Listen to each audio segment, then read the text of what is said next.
Good morning. അപ്പോൾ ഇന്ന് രാവിലത്തെ വീഡിയോ ഒന്നുമല്ല കേട്ടോ.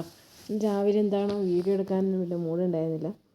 അപ്പോൾ രാവിലെ എല്ലാവരും പോയി. അപ്പോൾ ഞാനിതാ ഇന്നത്തെ ബ്രേക്ക്ഫാസ്റ്റ് നമ്മുടെ പൂരിയാണ് കേട്ടോ. അപ്പോൾ അച്ഛനും മക്കളൊക്കെ കഴിച്ചിട്ട് പോയി. അപ്പോൾ എനിക്ക് വേണ്ടി ഒരു 3-4 പൂരി ഞാൻ ഉണ്ടാക്കുകയാണ് കേട്ടോ. അപ്പോൾ പൂരി ഇതാ നല്ലപോലെ പൊന്തി വന്നിട്ടുണ്ട് കേട്ടോ. അപ്പോൾ പൂരിയുടെ കൂടെ കറി എന്താണെന്ന് പറഞ്ഞാൽ നമ്മൾ സ്ഥിരം ഉരുളക്കിഴങ്ങ് കറിയാണ് കേട്ടോ. അപ്പോൾ ഒരു പൂരി ഞാൻ ചുട്ടു, ലാസ്റ്റത്തെ ഒരു പൂരിയും കൂടി ഞാൻ ഇട്ടിട്ടുണ്ട് കേട്ടോ. അപ്പോൾ ഇതാ 3-4 പൂരി ഞാനിവിടെ ചുട്ട് വെച്ചിട്ടുണ്ട്. അപ്പോൾ ബ്രേക്ക്ഫാസ്റ്റ് നിങ്ങളെല്ലാവരും ബ്രേക്ക്ഫാസ്റ്റ് കഴിച്ചോ? ഞാനിതാ കഴിക്കാൻ പോവാണ് കേട്ടോ. ഇതാ ഒരു 3 പൂരിയും നമ്മുടെ ഉരുളക്കിഴങ്ങ് കറിയാണ് കേട്ടോ ഇന്നത്തെ ബ്രേക്ക്ഫാസ്റ്റ്. ഇടയ്ക്ക് ഇതേപോലെയാണല്ലേ, നമുക്ക് എല്ലാ ദിവസവും ഒരേപോലെ ആയിരിക്കുമല്ലോ. ഇന്നെന്താ രാവിലെ തന്നെ ഒരു മൂഡ് ഓഫ് പോലെയാണ്. അപ്പോൾ വീഡിയോ എടുക്കാനൊന്നും മൂടുണ്ടായിരുന്നില്ല.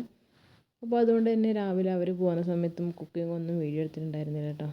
അപ്പോൾ ഇന്ന് പ്രത്യേകിച്ചൊന്നും ഉണ്ടാക്കിയിരുന്നില്ല. ഇന്ന് പുലാവാണ് കേട്ടോ ഉണ്ടാക്കിയത്. ഉച്ചക്കത്തേക്ക് പുലാവും രാവിലത്തെ പിന്നെ പൂരിയും ഉരുളക്കിഴങ്ങ് കറിയും ആണ് ഇന്നത്തെ രാവിലത്തെ പരിപാടി. അപ്പോൾ പൂരി ഞാനിതാ 3 പൂരി കഴിക്കാൻ പോവാണ്. പൂരി എടുത്തിട്ട് ഒരു ചായയും ഒരു ടീ ബാഗ് എടുത്തിട്ട് ഒരു ചായ.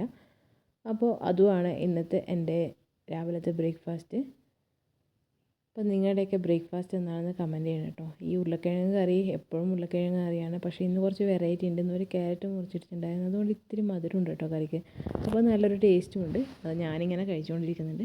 പിന്നെ ഉച്ചക്കത്തേക്ക് നമ്മുടെ സോയൊക്കെ ഇട്ടിട്ടുള്ള നല്ല പുലാവാണ്. ഇതാകുമ്പോൾ പിന്നെ കറിയൊന്നും ഉണ്ടാക്കണ്ടല്ലോ, ഇത്തിരി തൈരും കൂട്ടിയിട്ട് അതങ്ങ് കഴിക്കാൻ പറ്റും.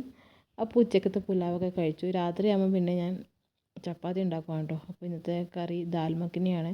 അപ്പോൾ ഇതിൻ്റെ വീഡിയോ ഞാൻ ഇട്ടിട്ടുണ്ട്. നമ്മുടെ ഫ്രൈഡേ അധികം ഈ കറിയാണ് കേട്ടോ ഉണ്ടാക്കൽ. അപ്പോൾ അതൊക്കെ ഉണ്ടാക്കി ഞാൻ മാറ്റി വെച്ചു. അപ്പോഴാണ് 2 ദിവസം മുന്നേ ഉണ്ടായിരുന്ന മസാല ദോശയുടെ മസാല ബാക്കി ഉണ്ടായത്.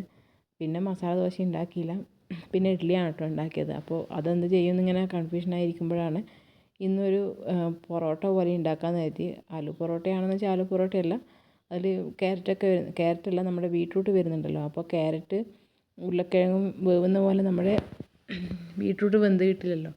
അപ്പോൾ ബീട്രൂട്ട് എന്തായാലും അതിൻ്റെ ഉള്ളിലിട്ടിട്ട് നമ്മൾ പരത്തുന്ന സമയത്ത് പുറത്തേക്ക് വരും, കുഴപ്പമില്ല, ബാക്കി അതിൻ്റെ ഉള്ളിൽ കിടക്കുമല്ലോ.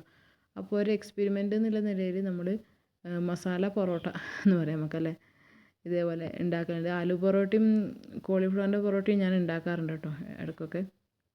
അപ്പോൾ ഇതേപോലെ ഞാൻ ഉള്ളിൽ വെച്ചിട്ടുണ്ട്.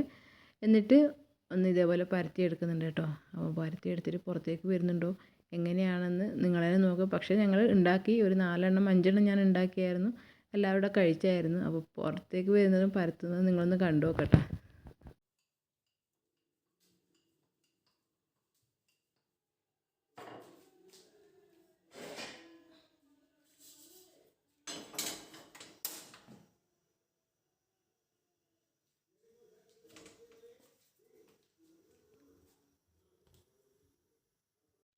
അത്യാവശ്യം നല്ല രീതിയിൽ തന്നെ എനിക്ക് കിട്ടി. അതിനകത്ത് ക്യാരറ്റും നമ്മുടെ ബീട്രൂട്ട് അടിയാത്ത ബീട്രൂട്ട് മാത്രമേ ഉണ്ടോ പുറത്തേക്ക് വരുന്നത്.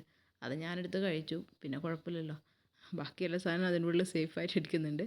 അപ്പോൾ അത് ഇതേപോലെ പരത്തിയിട്ട് അതിൻ്റെ ഉള്ളിൽ പിന്നെ എന്താ പറയണ്ടത്, തിരിച്ച് മറിച്ചിട്ട് നല്ലപോലെ ഒന്ന് പരത്തി, നല്ല കട്ടി കൂടി പരത്താൻ പാടില്ല. അതായത് നമ്മൾ നല്ല സ്ട്രോങ് ആയിട്ട് പരത്താൻ പാടില്ല, ലൂസായിട്ടേ പരത്താൻ പാടുള്ളൂ. നല്ല അമർത്തി പരത്തുന്ന സമയത്ത് അതിപ്പോൾ ആലു പൊറോട്ട ആയാലും കോളിഫ്ലവറിൻ്റെ പൊറോട്ടയൊക്കെ ആയാലും അങ്ങനെയാണ്, നമ്മൾ അമർത്തി പരത്തി കഴിഞ്ഞാൽ അത് മൊത്തം ഇങ്ങനെ പുറത്തേക്ക് വരും. അപ്പോൾ അത് ഞാൻ കുറച്ച് ലൂസായിട്ട് ഞാൻ പരത്തിയെടുക്കുകയാണ് കേട്ടോ.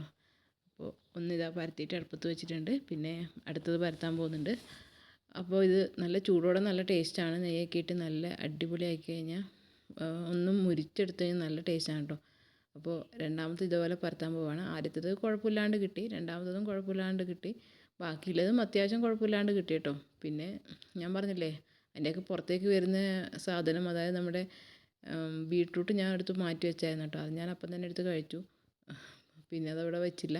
കണ്ട ഈ കാണുന്നത് ബീട്രൂട്ടാണ് പുറത്തേക്ക് വന്ന് നിൽക്കുന്നത്, ബാക്കിയൊക്കെ അവിടെ സ്മാഷായിട്ട് പോവും.